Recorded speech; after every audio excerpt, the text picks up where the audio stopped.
nights. It's episode 17. Can you believe that? Can you see my face more? People are going, why don't you tell Paddles? Y'all better be careful how much you're criticizing Paddles. Because Paddles has a bit of a temper, and Paddles is liable to quit. And then if Paddles quits, then I have to go ask one of my friends that's over the age of 75 to do this. And that won't be good. Trust me on that. Be sweet to Paddles. Paddles is trying. What are we drinking? A little Miller 64. I've crossed enemy lines because it's quite tasty and it only has 64 calories, but it has less alcohol. So if you're in the mood to get super shit-faced, this would not be your choice. But if you'd like a nice session beer, this would be your choice. And what am I drinking? Out of my Swig Swine, Charleston, South Carolina. It's one of my favorite barbecue places. I think there's more than one location, but me and Lewis always go to the one. Big news with my idols. Dolly has a Christmas movie on Netflix, and I couldn't make it through. I 3 minutes. It's a musical. I just can't. I can only watch musicals if they're historically accurate, like The Sound of Music, and it involves Nazis. And then I go, okay, it's a war musical. Now I'm interested. I'm not interested. I might try again. And by the way, you just have to click on, I forget what it was called, Dolly Parton's Magical Square or something. But they have her dressed up like a homeless person. Magical Square. Magical Square? The town square? Paddles? Magical Square. This is like a Rubik's Cube. Well, I don't know what it's on Netflix. It's on the front page of Christmas movies. And I was all excited about it. And it's just too much.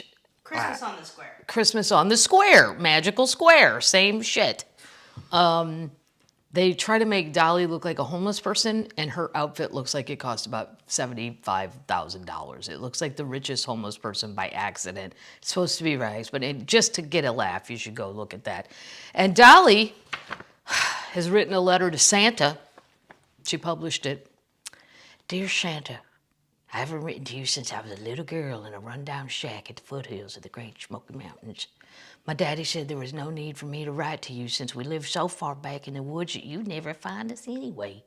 And I think he was probably right about that. I never did get any of the things on my list, but it didn't stop me from believing you. I still believe in you, and I'm out in the backwoods now, so I'm going to take another chance. I'm writing to you to ask you for some very special things, not only for myself, but for everyone for Christmas this year. Please bring joy to those who've lost the ability to laugh and enjoy life because of this critical time. And Santa, bring hope for a better, brighter tomorrow. Hope for the poor and the downtrodden, for those who have given up all hope. Page 2. Please bring lots of love. Santa, I know this is a big list and a lot to ask you for, but I'm assuming since you're able to do so many great things, you might be in partnership with the one who is Christmas. I think she means baby Jesus there. Sometimes I don't know what the Christian people are talking about. And maybe between the two of you, we might really have a chance for peace on earth and goodwill towards men. Anyway, Santa, do what you can do. I like the sign off.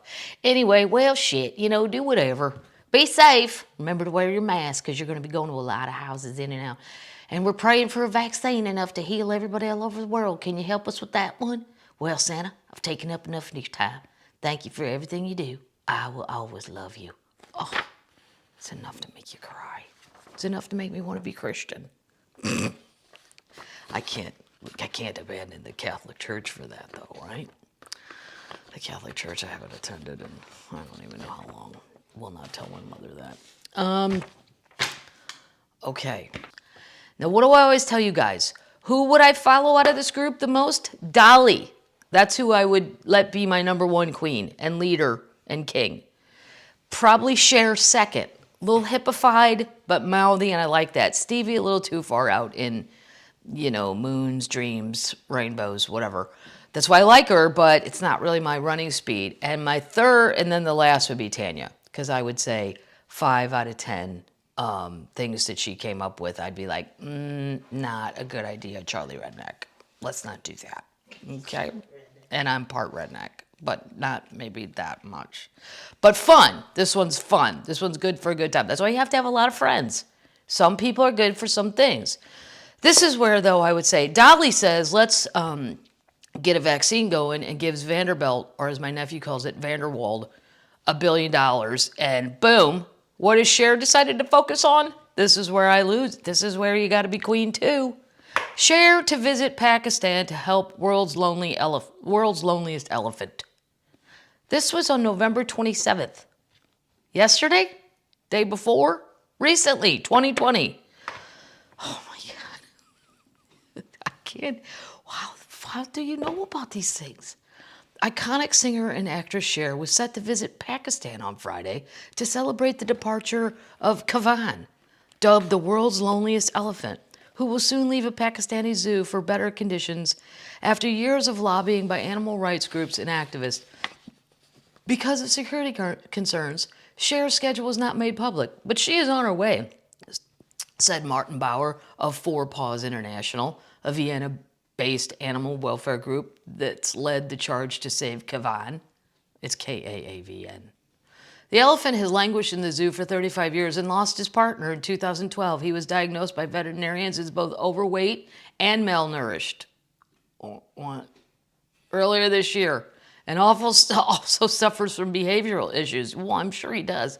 He's set to leave for a sanctuary in Cambodia on Sunday. Cher took up Kaavan's cause and has been a loud voice advocating for his resettlement. Paws, which often carries out animal rescue missions, has provided the medical treatment needed for Kaavan before Kaavan can travel. It's going to be a big-ass mask on that elephant. How much is that going to cost to mask him up? You think Kaavan, can elephants get COVID? The battle for his relocation began in 2016. Thanks to Cher, but also to local Pakistani activists, Kaavan's fate made headlines around the world and has contributed to the facilitation of his transfer, Bauer told the Associated Press on Friday. Even after he's in Cambodia, he'll require years of physical and even psychological assistance. Okay. Now, I think that's a very nice thing. But, this is why Cuckoo Bird remains number 2. Who I listen to out of this foursome. Because, that's a nice thing to do, but, on the list of shit we got to get done right now, I'm a little more practical. I'm with Dolly. That's what's going on. Speaking of idols, I don't know how many of you saw, Ricky Schroeder helped pay for that Kyle Rittenhouse, that shooter kid who shot 2 people and killed them. He helped get the money together to get that kid out of jail. And then on Twitter, I put prayers and sympathies to everyone who had Ricky Schroeder on their locker, because it turns out Ricky's kind of part of, team whatever. And all I want to say is, you don't see my teenage idol, Sean Cassidy, doing any of that shit, do you? No. Sean Cassidy's on Twitter, SHAUN, and I followed him, and years ago he followed me back. Besides getting a follow back from Jim Cantori at the Weather Channel, it was the second most exciting moment of my life. Not being on TV, not having a Netflix special, no. Having Sean Cassidy follow me back. Well, and Henry Winkler, but I'd already met him a long time ago, and he's the nicest man on earth. And his voice is hypnotic. Fonzie, if you don't remember. But he went on to play really good serial killers in Law & Order. But I'm just saying, my idol, Sean Cassidy, he's not doing any of this shit. He directs and writes and has a nice career, and it seems to be a very nice, normal human being. So I want to say, even as a kid, I picked well. My one sister's idol, Andy Gibb and Leif Garrett. Whoa! Race to the bottom. Who didn't choose well there? Those posters. Pew! Although Andy Gibb was very cute. Moving on, people, to our bad food, junk food, gas station food.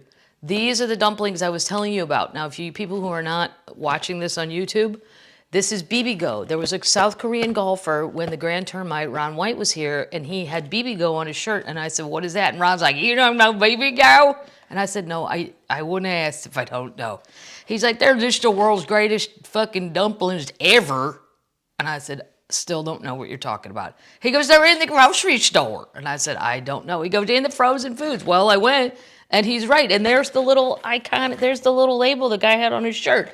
And here they are, Korean-style steamed dumplings, chicken and vegetable. There's 4 in here, and the sauce comes with it.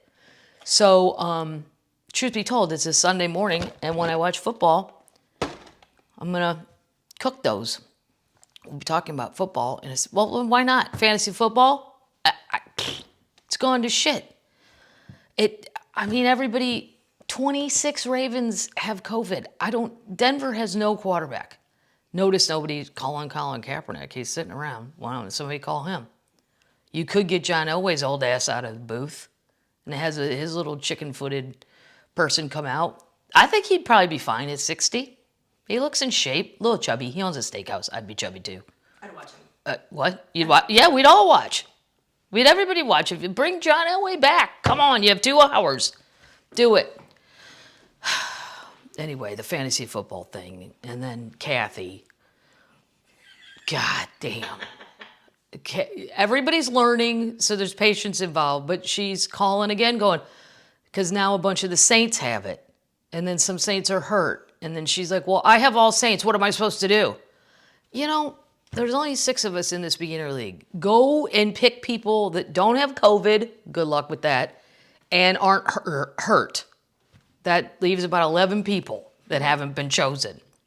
I ran right in and got DeAndre Hopkins because Kathy let him go. Why would you do that?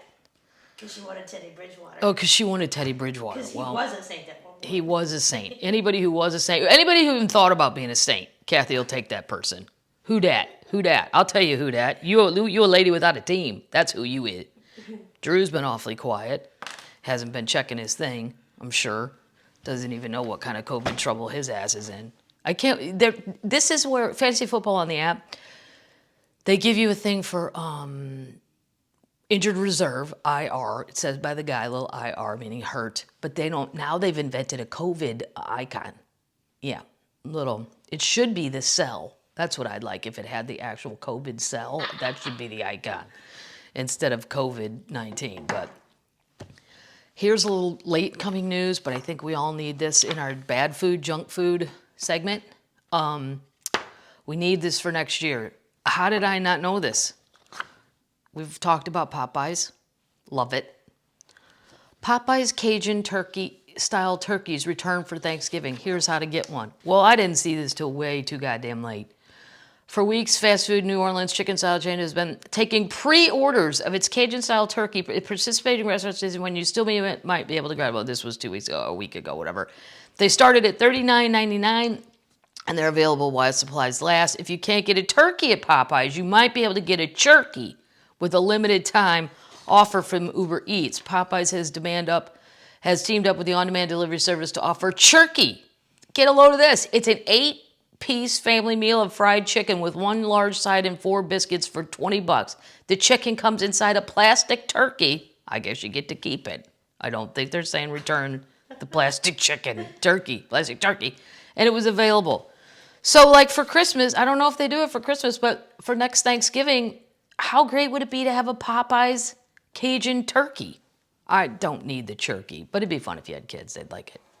Then they tell you how to cook it. You just thaw it, and then it says do not, blah, blah. Then heat up the oven. Yep, doesn't say, well, yeah, it does. Save pan drippings for gravy. Everybody knows that.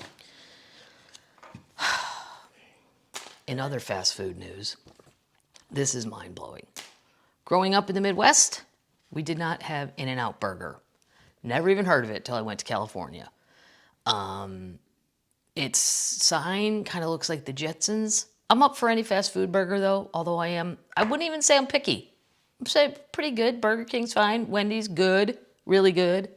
McDonald's not so much anymore. I've never had a Big Mac in my life. I don't know how people can even, the whole thing just looks like gross to me. Not because it's huge. I don't mind a big burger, but there's all that shit on it, and I don't know. Colorado residents waited up to 14 hours to get their hands on an In-N-Out burger and fries after the California chain opened 2 locations in the state on Friday. I've also done the work for you termites. You cannot buy stock in In-N-Out. It's private. I checked, just in case we could.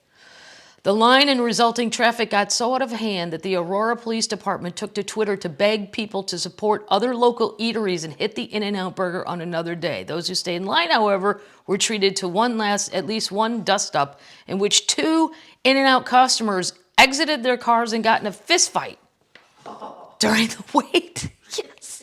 The Aurora Police Department had to tweet this. This is what they tweeted. It's official. Traffic is double animal style. What the fuck does that mean? Who writes animal style? You mean like... Animal style is the way to get one of their burgers. But I can't remember what it is. Animal style is the way to get a burger? You can order it that way. Hang on. Animal style? Why would traffic be animal style? Hang on. No, not traffic. That's what they said. Yeah, but you can Traffic is double animal style right around the mall now. Yeah, but animal style is how you can order an In-N-Out burger. Oh, I was picturing that movie with the autistic lady when she gets the cattle into the pen and they go 2 at a time. What was her name? You know, they did the movie. I know. Trudy? Something like that? No, not Trudy. Something like that. Okay. Animal style. Animal style is one of the most popular secret styles. It's a secret style. Yeah. Includes mustard fried onto each meat patty. Mustard's fried onto each meat patty. Pickles. Pickles. Onions. Extra spread. Extra spread. Well, they have a sauce here.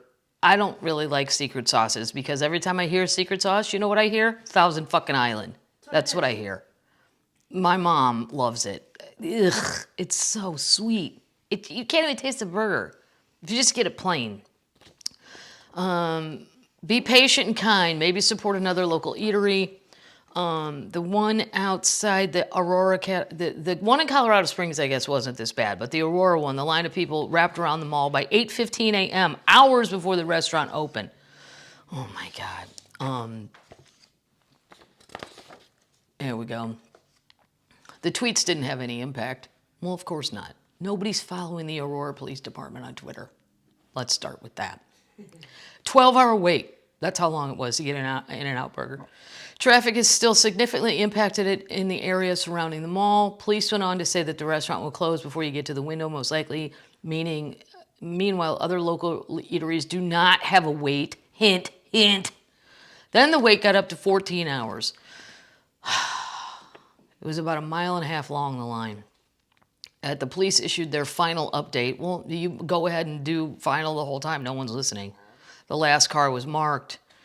In 2019, one fight turned deadly at a Popeyes in Oxon Hills, Maryland, when 2 patrons got into an argument over an apparent line-cutting move while the others waiting to order the restaurant's popular chicken sandwich. I remember that because then I thought, well, I see them in airports and there's nobody there. And then I got one in the Nashville airport. I'm like, nah, it's good, but I wouldn't kill somebody over it.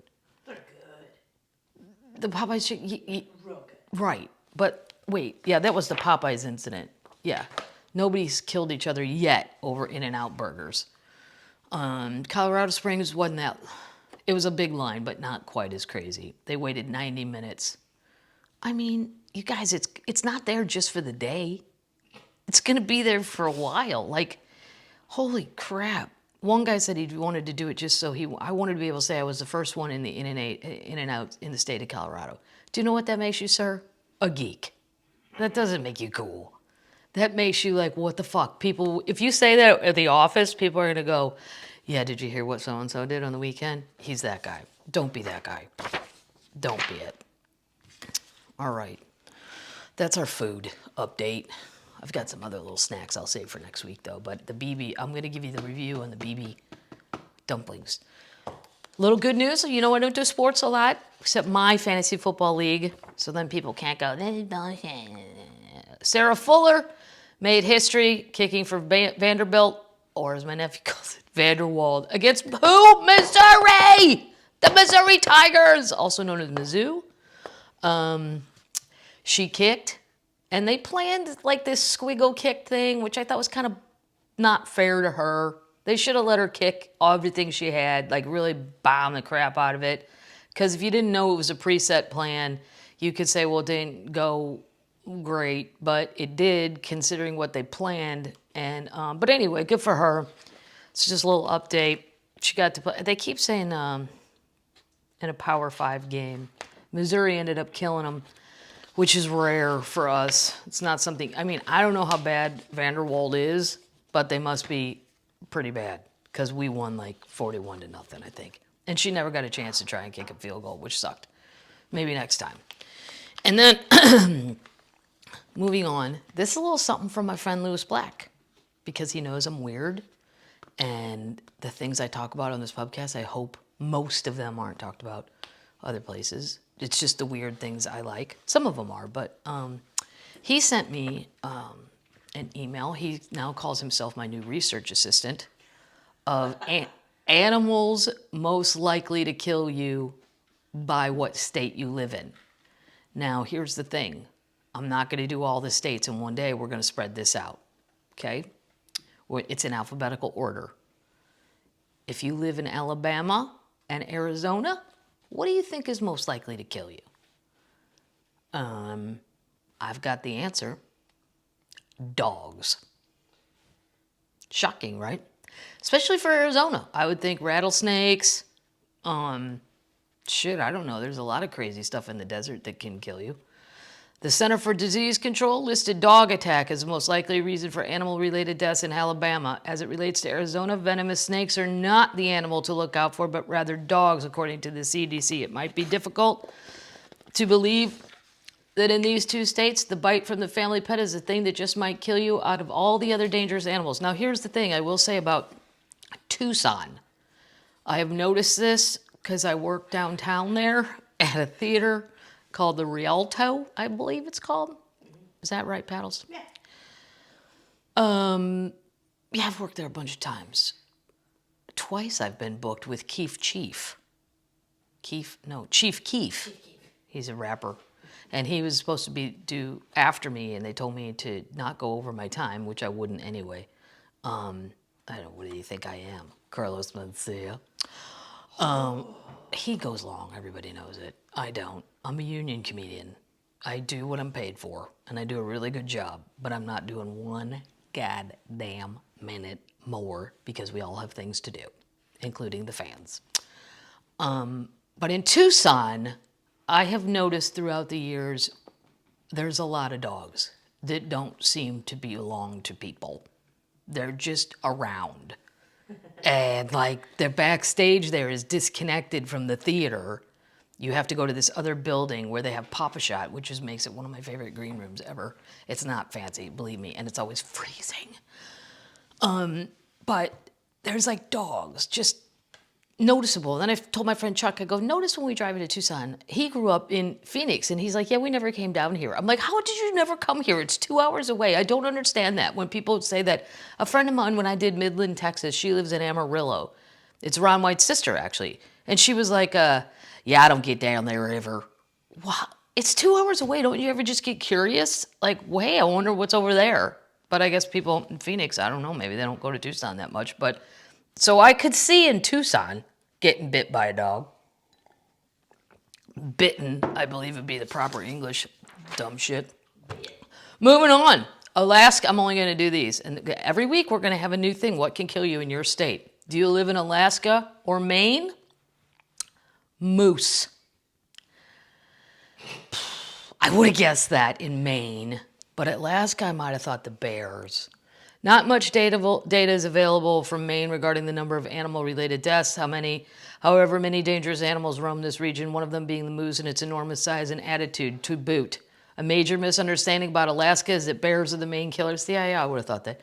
Due to many bear attacks, however, the huge moose population in the state, risk of death by moose is far greater. They collide with vehicles, also often resulting in mainly minor injuries and property damage. However, the last decade, there's been an increase in collisions resulting in major injuries and loss of life. Yes, because they're so tall. Lewis and I almost hit one in Anchorage, outside of Anchorage, going on this tour we should have never gone on. But anyway, they're so tall that when your car hits it, the legs swipe, and guess where the carcass goes? That's right into your ashtray. It's true. It's true, Paddles. Here's a little something that should freak everybody in Georgia out. Everybody should listen, because I'm sure it's coming to your place too. This is the kind of shit I don't understand why this isn't on the nightly news. This is why, if I was in charge of the nightly news, I would change it up a lot. This is a headline that you go, seriously? And nobody cares? Nobody gives a shit? Bizarre snake-like worm invades Georgia. Just the whole state. A slither, you should see, you gotta Google it. Just Google snake worm Georgia, it'll come up. A slithery invasive species known as a shovelhead garden worm, is on the move in Georgia, spotted numerous times around the state, including more than 100 possible sightings in the Atlanta area alone. My friends have a house on Lake Lanier. We've talked about Lake Lanier. And I always freak out walking down to the dock because the leaves and the pine needles look like a perfect hiding place for a copperhead. So I'm always on the super lookout. And now I gotta look out for this thing. The snake-like creature is a terrifying sight. Also known as a hammerhead worm, it has a hammerhead like a shark, the picture. Because of its distinctive half-moon head shape, the terrestrial planarian, I don't even know what a planarian is. I would think that's somebody who plans too much. Planarian, I'd say, is an anal planner. Is a yellowish brown with a stripe down the middle of its back. It can grow up to a foot long. It's also poisonous if handled due to a toxin secreted through its skin. The toxin is the same one, neurotoxin, produced by the pufferfish, which cited a study from Utah State University. Another strange feature of the worm is that its mouth is not located on its head, but midway down the ventral side of its body. Even creepier, planarians are known to regenerate into two separate creatures if they're cut in half. So what are we learning, Georgians? Don't touch it. Get a shovel. And you need to cut it in a lot of pieces if you're going to chop it to death. A planarian. A planarian. A free-living flatworm. A free-living flatworm. Which has a three-branched intestine. Which has a three-branched intestine. And a tubular pharynx. And a tubular pharynx. Yeah. What's a pharynx? It's right here, like your larynx and your pharynx. I know there's a larynx. I've never heard of a pharynx. Typically located halfway down the body.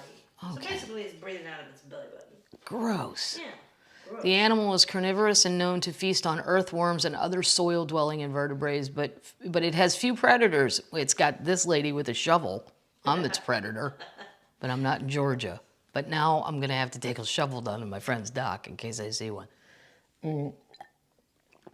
It makes the species difficult to control. It's not considered a threat to crops. Recent sightings around the state, social networking service iNaturalist reported the worrisome number of cases in Atlanta. Murphy warned that anyone who encounters the worm to exercise caution because the toxin can be dangerous if absorbed through the skin. Started in the Northeast. It's believed to have migrated to the U.S. through plant soil.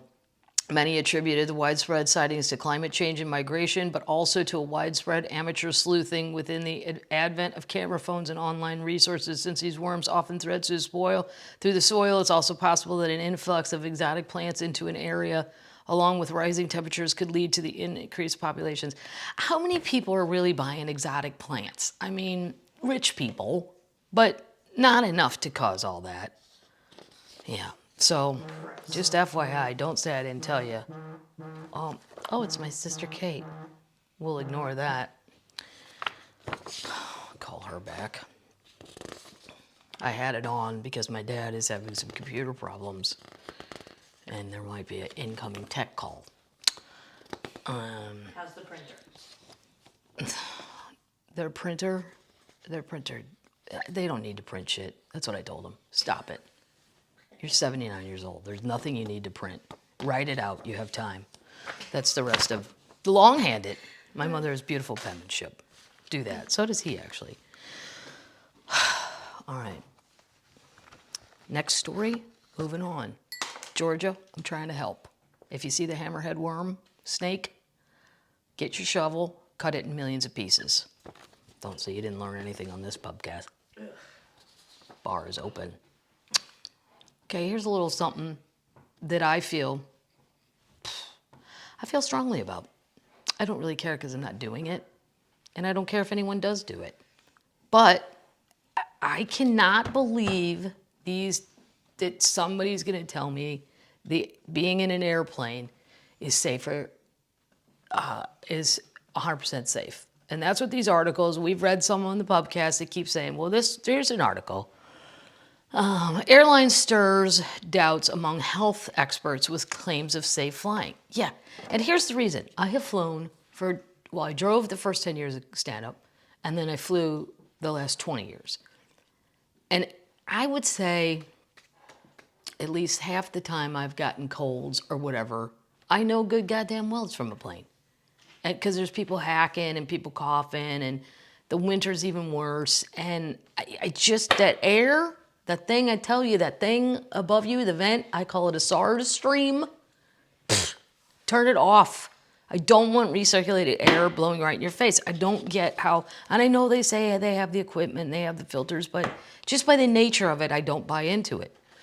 So this is Stars and Stripes, the military paper news outlet. Airlines have loudly insisted that it's safe to fly during a corona pandemic. And U.S. travel is surging before Thanksgiving. We know all that. Concerned about the misinterpretation of their findings, researchers on a Defense Department study that has been widely cited, that's the one with Boeing and United, added a cautionary revision. Bullshit.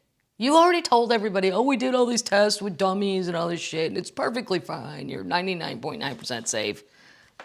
And how many videos on Twitter, how many in a day, of people getting in fist fights because somebody won't wear their mask? I mean, I don't even want to be on that flight where there's a fight. I don't even want to be around a fight. You're trying to enjoy sometimes if I'm in first class, if I get my upgrade, it's a free screwdriver. Just trying to enjoy that really good orange juice on Delta. Yeah. I don't know what they use, but it's better than normal. Minute Maid.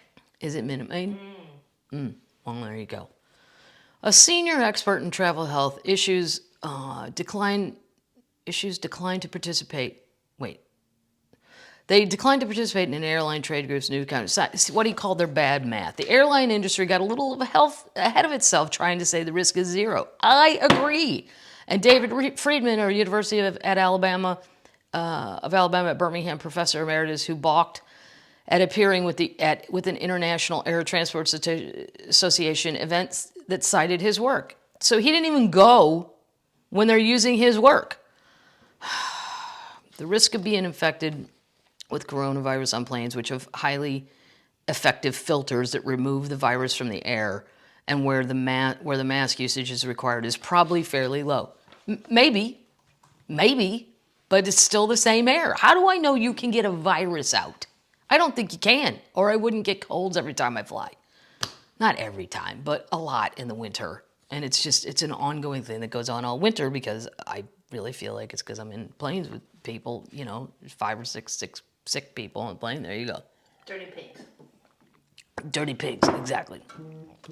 The research is far from clear. Some recent cases have documented transmission on flights, even when the passengers wore masks and sat far apart, according to... Also, I appreciate that Delta is not doing the middle seat, but if there's a person behind me, that is not 6 feet. Let's say you're in the window, and there's a window person behind you. I can't reach them because I'm too short, but a long-armed person could. So that nobody has 6-foot-long arms, unless they're like an alien or something. That is not 6 feet. I can definitely say it's premature to say that air travel is safe, said an engineering professor at Purdue University, Indiana, who's written extensively on disease transmission on planes.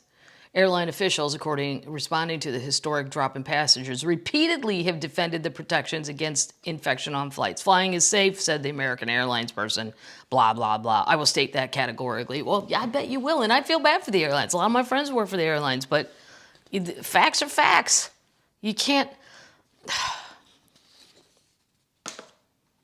Hold on. They're concerned, yeah, because... The airplane filters and mask usage significantly reduces exposure to infections, they wrote. However, the current established scientific understanding of COVID-2 transmission dynamics is not sufficient to calculate definitive COVID-2 transmission rate from the measurements of the aerosol transport. Also, it was a dummy. It wasn't a human they used. It was a dummy, because I don't know, some humans would volunteer, but it wasn't. So they're just... Most viruses and other germs do not spread easily on flights because of how the air circulates and is filtered on planes. Bullshit. I'm calling bullshit. However, keeping your distance on a crowded flight, sitting within 6 feet of others, sometimes for hours, yeah, you may be a 1 hour flight, LA to Phoenix.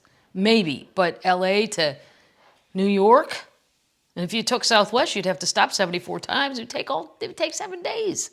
It's like going on a Pioneer wagon.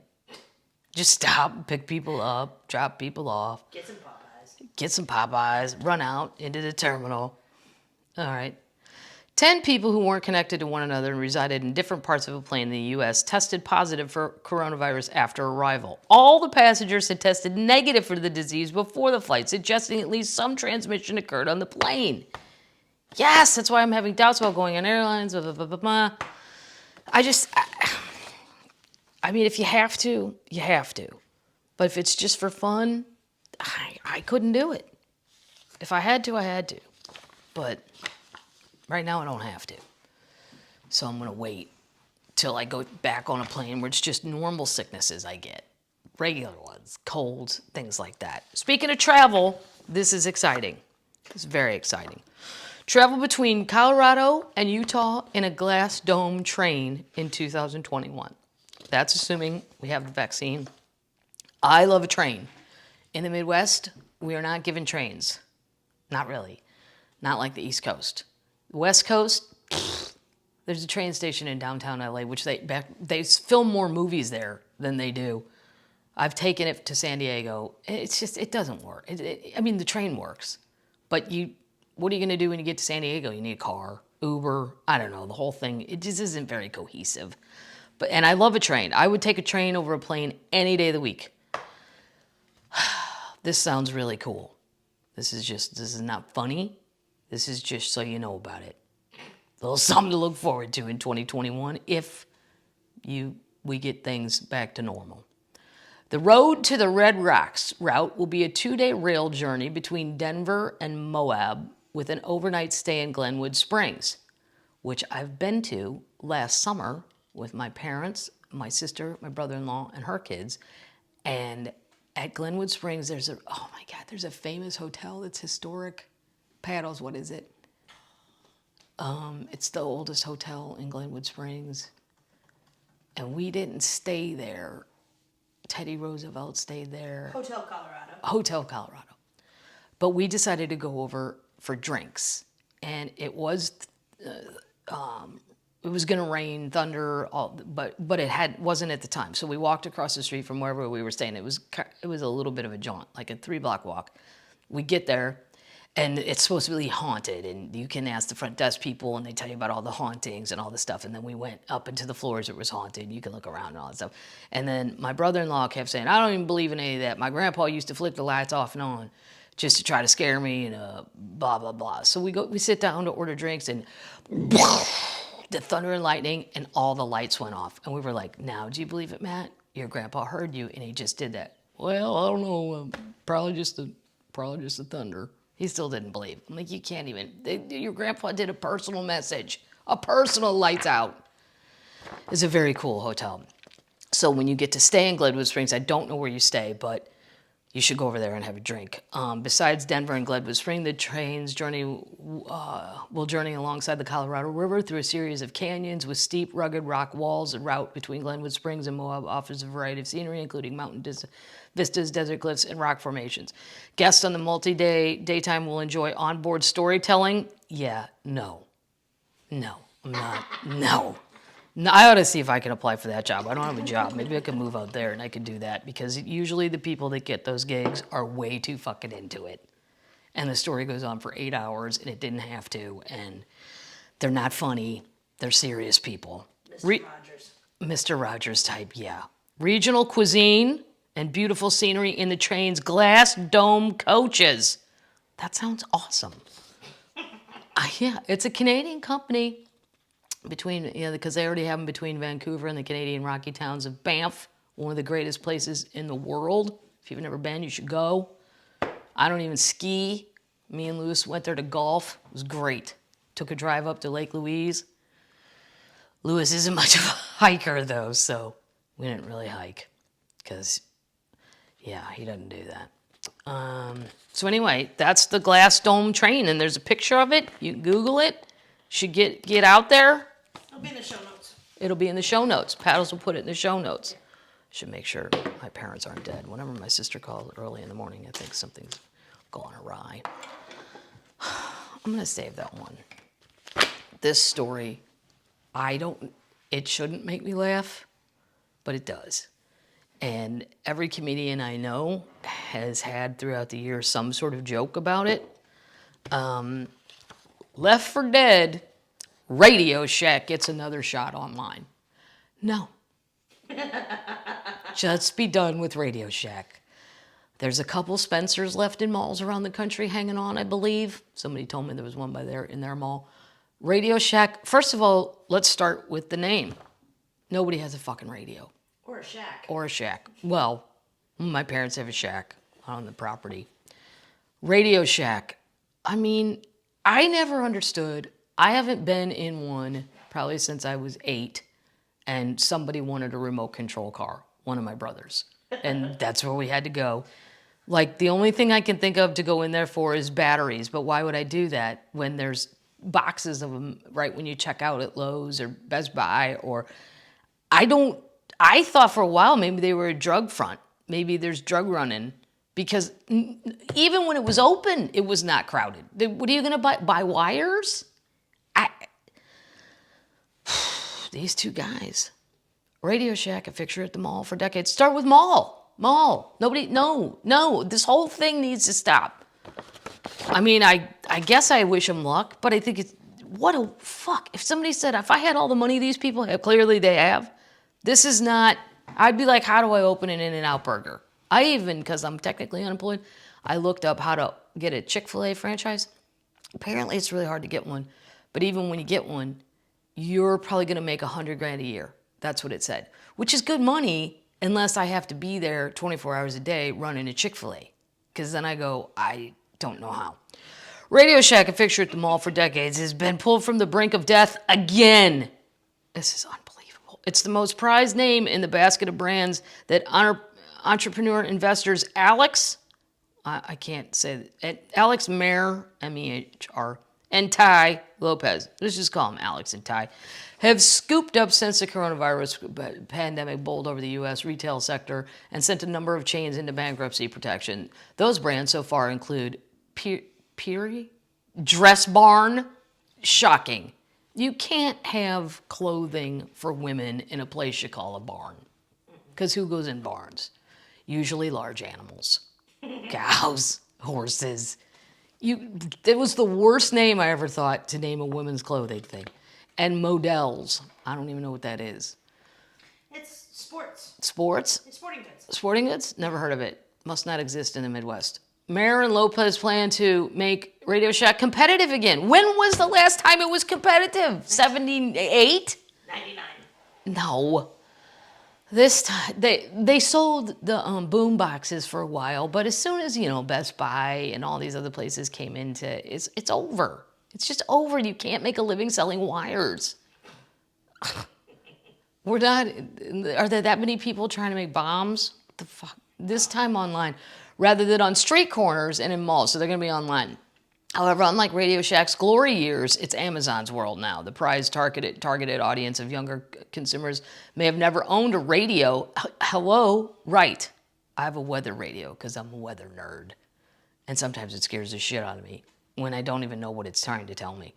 Let alone stepped inside a RadioShack store. It's a very thin line between being iconic and being dead. Yes, you're dead, said Robert Pasikoff, founder and president of Brand Keys, a marketing research company. Being iconic a lot of the time just means people have a memory of it. Well, right, but is the memory good? Is the memory bad? Is it nothing? My memory of RadioShack is, this is boring. I wonder how long it'll take Dad to do this. That's my memory of RadioShack. And then he'd get batteries and some wires for Christ knows what. And maybe a remote control if it was around Christmas time. I'm not sure that just remembering something is leverageable enough to be able to convert something into success. Absolutely, you're right, it's not. Success is something that's been in RadioShack's rearview mirror for quite some time. Yes, the company which would be celebrating its 100th birthday in 2021. So they've been around since 1921. That makes sense because everybody in World War II needed a radio to hear Franklin Roosevelt's fireside chats. And ever since then, we're good. In the pre-personal computer days of the 70s and 80s, the place kids and hobbyists would go to buy radios, walkie-talkies, and all the parts to fix them or even build them themselves. I didn't know one child that built his own walkie-talkie. And 2 of my brothers turned out to be engineers. They didn't do that. Somewhere along the line, the shack got lost. The shack. Were people calling it that? Did it get down to that? Where are you heading? Up to the shack. Unable to capitalize on the PC boom that began in the mid-'80s, it also found itself largely on the outside of the portable device revolution and drifting towards irrelevancy. It booked its last profit in 2011. It is 2020. How have these stores been open for 9 years with no profit? That's what I'm saying. Is somebody selling crack out of the back? I don't know that. Don't sue me. I'm just saying that would make sense. After store redesigns and other changes failed to draw customers, the Fort Worth, Texas, that's where it's from, I didn't know that, company filed for Chapter 11 bankruptcy in 2015 and then again 2 years later. Yet the stores are still open. Alex and Ty have no designs on rebuilding the brick and mortar RadioShack empire, but they say there's a path back to profitability, and all starts with the name. We brought the raw material to build a big business. Brand means trust, and the brand is very, very strong. I don't give a shit who's selling me the batteries. Who cares? It's either Duracell or Energizer. Now the Energizer's got a new Super Rabbit one. I fell for that at Lowe's. I don't know if it's true, because usually I buy Duracell. Because I don't know. I'm a sucker for brands, I guess, but there's nothing to trust in RadioShack. It's a wire. It either works or it doesn't. I don't feel like this is a trust thing. The plan, in short, is to build a vast online market on top of the RadioShack brand. No. Trust in that name will get consumers to the site where they will get a quality and variety of merchandise will dictate whether or not shoppers click the buy button. Since it was founded in 2019, Rev has been on the hunt for other names it described as household. It's turned to Dress Barn and Models into its first online business. Well, maybe women will shop at Dress Barn if it's online and they won't be embarrassed to walk into a place where you gotta go moo, moo. American Apparel, which went bankrupt and closed all its stores a few years ago, now sells hoodies and sweatpants online. So they're saying some people, Toys R Us, they sell some toys online. Yeah, so they're gonna go through Amazon, and try to get people to come back to go, oh, it's a RadioShack battery. I'm in. I don't buy it, people. I don't think it's going to work. I wish them luck. This is pretty cool. Newly discovered sketch of Christ with a Mona Lisa gaze is an unknown masterpiece by Leonardo da Vinci, expert claims. Okay, now wait till you see this drawing of Christ. Guess who it happens to look like? Leonardo. Ego much? Narcissistic much? The red chalk drawing of the biblical figure has been hidden away for centuries in a private collection. See, I don't understand. I want to get into the art world, and I want to understand how these things, let's say you stole it, okay? Like all that stuff was stolen out of that Dutch art museum. How do you sell it? How do you get it? Unless you're commissioned to steal it. Some Chinese billionaire just tells you to go steal it? Maybe. But if you're going to steal it for the sake of selling it, I don't know how you sell it. The dark web, which we all know I don't know how to operate. Is that where it is? So the sketch of Christ, Google it. Yeah, I'll show it. It looks exactly like Leonardo. I mean, dude, did you think... Or maybe he could only draw one kind of person. And Christ also looks like Mona Lisa. The three of them look a lot alike. Maybe Leonardo was only good at drawing that one kind of thing. Art experts have stumbled across the holy grail of the artwork by finding a new work by the Renaissance master, reports The Telegraph. Da Vinci, who died in 1519, is one of the world's most influential artists behind such works as the Mona Lisa and the painting of the Last Supper. The newly discovered drawing depicts a calm Christ with a Mona Lisa-esque gaze and bears a striking resemblance to other works by Leonardo. Yeah, and Leonardo. It is now set to undergo rigorous scrutiny as the art world attempts to authenticate whether it is the real deal. The sketch has been hidden in a private collection, locked away in a bank in Lombardy. Where's that? Paddles. Where's Lombardy? Italy? Lab tests have found the paper dates back to the early 16th century, and it bears a striking resemblance to other works. Annalise Di Martia, an Italian art historian who studied the picture, said the pose, perspective, and style, all that appear to be that of the master. Mm-hmm. Is it Italy? It's Italy. So it's been... This doesn't make any sense. It was hidden in a private collection and locked away in a bank. What? It has that dynamism, I can't say that, and the sense of movement that is typical of Leonardo. The rendering of the beard is practically identical to Leonardo's self-portraits, as are the eyes. And the paint is in red chalk, which the artists use a lot. Experts are due to present a 60-page study of the artwork at a press conference in Florence once Italy comes through its second wave of the coronavirus. We're busy right now with COVID. I don't have time to figure out if your drawing's real. Well, I would, because it also looks like his pictures of God. Because why? Because I've been to the Vatican. Why? Because my mom made me take her. And then jokingly, when we were at the Vatican, I said, maybe we'll see the Pope.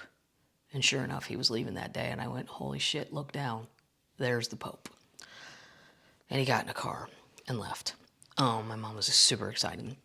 And then I found out we could have skipped the line because my mom had a friend who's since passed away, but she was a nun. And if we had a nun with us, we could have skipped the line because the nun had some backdoor channel to get in there. And I was like, why didn't you tell me that? She said, well, I didn't think it made any difference. The line to get in the Vatican was like 8 miles long. It was hot as shit. And she had a knee that was falling apart, my mom's knee. So I had to jog to the front of the line every other minute to get a report on how many more hours it would be before we got in. And I could have just paid for her friend Liz, the nun. Talk about burying the lead, Mom. And Liz was fun. She smoked, drank. She was a lot of fun. I totally would have brought her so we could have gotten in there faster and had a good time with Liz. Anyway.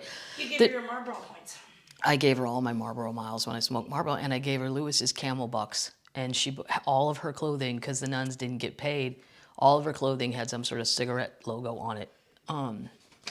She even had the red coat. It was fancy, actually. The sketch is currently in the hands of a pair of collectors in the town of Lecco, northern Italy. It's not clear where the artwork had been hiding over the centuries after it was discovered in the vault of the bank.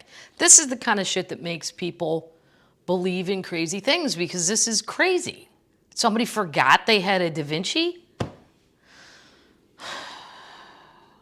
Because of Dan's brown book, the Da Vinci Code, right? Yeah, so there you go. Go Google that. I don't know. I think I believe it. Now, this is my favorite thing of this week's Pubcast, and I'm going to call it the mystery, because it is a mystery, but it's real crime, true crime. I couldn't get over this story. I'm sure it was a much bigger deal in Canada than it was in the United States, but I thought it was a super big deal, and it didn't get a lot of press down here anyway, in the United States. There was a billionaire couple. They were worth billions of dollars, and their names were Barry Sherman and his wife, Honey. She looks like somebody that's famous too, but I can't think of it right now. But anyway, they're older, and they were murdered. And here's the deal. Police in Canada on Wednesday, this was in 2017, so we're 3 years into this and nobody knows who did it. And it's flippin' bizarre. They say they've identified a person of interest in the high-profile murders of billionaire couple 3 years after they were found dead. Barry Sherman and his wife, Honey, were found hanging by belts from a railing next to a swimming pool at their Toronto mansion in late 2017. Police say they are treating the case as a targeted double murder. Now, initially, this is where I say to the Canadian police involved in this one, maybe you guys need to watch a little more Law and Order. Not trying to throw the whole police department under the bus, but initially they said it might be a double suicide. Do you know how hard it would be to hang yourself from a railing with a belt and you both do it and it both worked? No. A double suicide, you shoot each other the normal ways. Pills. This is too much.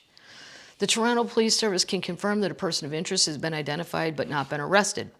Spokeswoman Jennifer Jitt, her name is Jennifer Jitt, first name Jennifer Jitt, Sidhu, said by email. She did not give more details. Barry Sherman founded, I don't know how to pronounce this, Apotex, Apotex in 1974, and turned it into one of the largest generic drug makers before stepping down as chief executive in 2012. He and his wife were known for their donations to hospitals, universities, and Jewish organizations. The Sherman family has criticized the police handling the death and hired a private investigator of their own to look into the cause. The detective completed the work last year but gave no details to the public. This whole thing is bizarre. Barry was known for his litigious and aggressive business practices as he developed the company, which had a global workforce of 11,000 people. In Prescription Games, a 2001 book about the industry, he mused that a rival might want to kill him. Here's the thing, Barry. If you start running around suing people a lot, I know somebody else that does that. The current resident of the White House. He's a bit litigious, shall we say. You're going to create some enemies. That's why a long time ago when I read this, I'm like, ooh, somebody might have gotten super pissed. The couple was among Canada's most generous philanthropists, and their death shocked Canadian high society and the country's Jewish community. They made numerous multi-million-dollar donations to hospitals, schools, and charities and had buildings named in their honor. They hosted Prime Minister Justin, I'm too sexy for my body, too sexy for myself, Trudeau, at a Liberal Party fundraiser in 2015. Barry was going to be part of the giving pledge that Warren Buffett and the Gateses they give away the majority of their wealth to philanthropy, massively cutting the amount that their families would inherit. And then you think, oh, were the children angry? The day after the bodies were found, some prominent news media outlets quoted unidentified police saying the deaths appeared to be murder or suicide. Come on, nobody can do that. I wouldn't even know how to hang myself with a belt by a railing by a pool. What? This murder-suicide theory upset the couple's 4 children, who then hired their own team of investigators and a pathologist who conducted second autopsies of the Shermans. Police later said publicly they believed the Shermans were murdered. Friends and family said the couple had been making plans for the future. So they're probably not going to kill themselves. They were building a new home in Toronto. They recently listed their one house for $6.9 million Canadian dollars. Sherman faced legal action from cousins who said they'd been cut out of the company over the years. That's all right. That can all be settled. That wouldn't be a reason, I don't think. The judge dismissed the claim just months before the couple was found dead. Okay, maybe the cousins got pissed because they didn't win the lawsuit. It wasn't settled out of court. The judge dismissed the claim, so maybe they got mad. There's a lot of people that could have had a reason. I think there might have been one more piece of information in this this last article. Yeah. Oh, it was an indoor pool too, by the way, because it's Canada. They were 75 years old. I mean, it's been 3 years. That'd be like Bill and Melinda Gates getting murdered and nobody in this country, like, really getting on it. I mean, maybe Toronto's, I don't know, though, after you watch Don't Fuck with Cats and you see the Toronto police didn't listen to my lady in Vegas when she did all the work, all the legwork, and helped them out and said, here's who did it. Gave them a goddamn address, and they still doubted it. I'm not throwing all the Toronto cops under the bus, but you know, it's been 3 years. I think you call for help at this point. Maybe Calgary, they got people. Winnipeg, come on, not that much going on in Winnipeg. Call those cops. There's got to be somebody up there that's got time to really get into this. I feel sorry for those people. Even if he was litigious, whatever, she seemed nice. And they donated a lot of money to good things. Okay, that's all I got now. Termites. It's going to be December 1st, which is what? My mom's birthday. That's right. And we're rolling into December. So stay safe. Wear your mask, for those of you who believe in those. And for those of you that don't, please don't come near me in Home Goods. I went in TJ Maxx Home Goods because I want new couch pillows, and there were like 5 people without masks. I just said, fuck it, and left. Yeah, because I don't want to get sick. I don't even care if it's the flu. I don't want the regular flu. I don't want your cold. I don't want what, Paddles? T-shirts. Oh yeah, we have the Madigan's Pubcast t-shirts, and they're long sleeve, and I promise they're soft, because what does this lady hate? A crunchy bar shirt. It's one of my top 5 hated things on earth. Crunchy bar t-shirts. You get all excited because you like the bar t-shirt, and then they bring it out, and you're like, fuck, I'm not gonna, I can watch that 7,000 times. It's not gonna help. These are soft, because, and then I had to charge $5 more because long sleeve are way more expensive. And I did not charge more for the 2 and 3 times, which are more, because I feel like we've all had a tough time. I'll just eat that. I will eat that cost, because not really doing it to make money. It's just for fun, really. That's it. I'm gonna go heat up some BB-Go steamed dumplings and watch COVID football. NFL. My fantasy team, no one has COVID that we know of, because my fantasy players are well behaved, and they wear masks, unlike all the Denver quarterbacks that didn't. All right, you guys comfortable? Cozy? That's why I have this flannel shirt on. I might buy some flannel sheets. What are your opinions on those? Anybody? That's it. I'm going to say night-night, termites. Be safe, and we will see you, and you can hear us next week for episode 18. The pub is still open, so finish your drinks. And that's it. Night-night, termites.